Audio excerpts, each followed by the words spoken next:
Justice Minister Thembi Simelane has denied any wrongdoing, of course, in connection with the VBS scandal and a controversial loan used to purchase a coffee shop in Sandton. Addressing Parliament, Simelane defended her actions and vowed to clarify any questions about her actual conduct and decision-making during her time as an executive mayor of Polokwane Municipality. All right, let's further unpack these developments now with political analyst Dr. Levy Ndou. Doctor, a very good afternoon. Always great to have you with us. So many questions being raised by members of parliament in regards to the conduct of the minister, basically saying that the reasons of denial does not adequately explain her conduct in the matter. So what was your general assessment of today's sitting? Good afternoon, Alicia. Good afternoon to the viewers at home. Thank you for having me. My assessment is that we need to take this as a normal accountability exercise.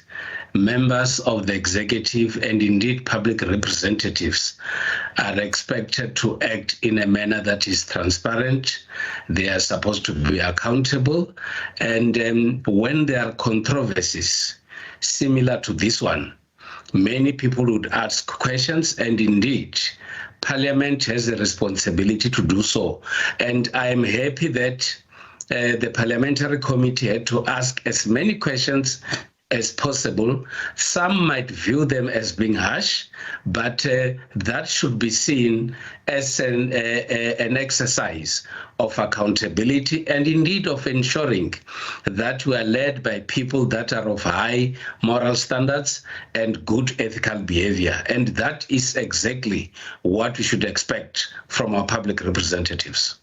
And just on that issue of what we should expect from our public representatives, Doctor, the issue, as you've heard, I'm sure, when I was speaking to our parliamentary reporter in a short while ago, is, of course, the questions are going to arise around whether or not she should then step aside. But, of course, we know at this stage there hasn't been any formal charges that have been laid either by the NPA or the Hawks. There are clear issues that Simelane has to do. What she has to do has actually started sitting in the parliamentary committee, and remember, she still has to account to a party, the ANC, and indeed she spoke about going to the Integrity Commission of her party, the ANC. She still has to have a session with the president who appointed her in this position. And my view is that it appears as if there is an element of fear and doubts that because she's the justice minister and there could be investigations going on, because we know that the Hawks have raided the Polokwane offices where she was based. Some feel that her presence could potentially influence how the investigations are supposed to be taking place. And it could be valid questions to be raised, because some politicians would want to get directly involved in the operations of the departments. And I think that is the fear that some of the MPs appears to be having. But what we also need to consider is the fact that this process is still going on, is going to take very, very long, and there are two things. It's either she's innocent or guilty, and these investigations should be able to prove one of those.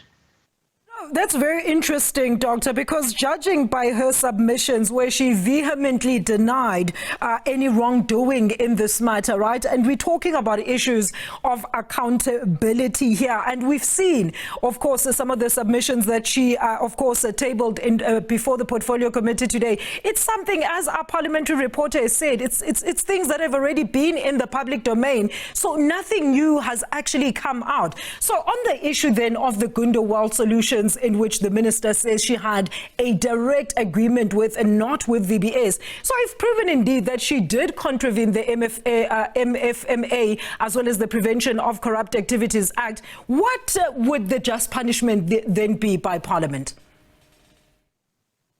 I think it's important to note that in her submission says actually indicated that in terms of the contraventions that appears to have happened while she was the mayor,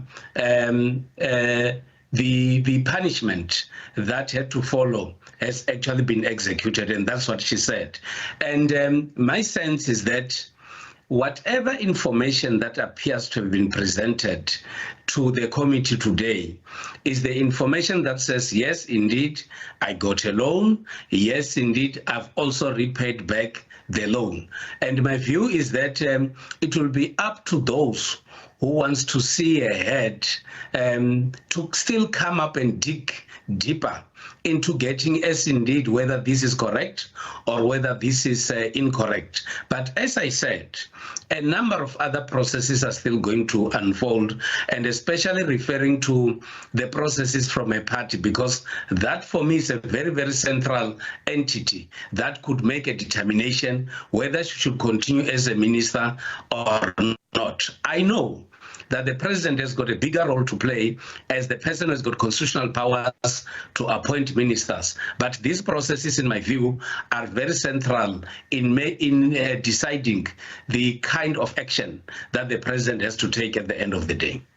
Thank you so much for your input, Doctor, this afternoon. Remember, we are still awaiting official word from the Hawks whether or not that raid did in fact take place out at the Polokwane Municipality at, of course, the Justice Minister's former offices. That was political analyst Dr. Levy Ndou on Simelane's appearance before the Portfolio Committee this morning.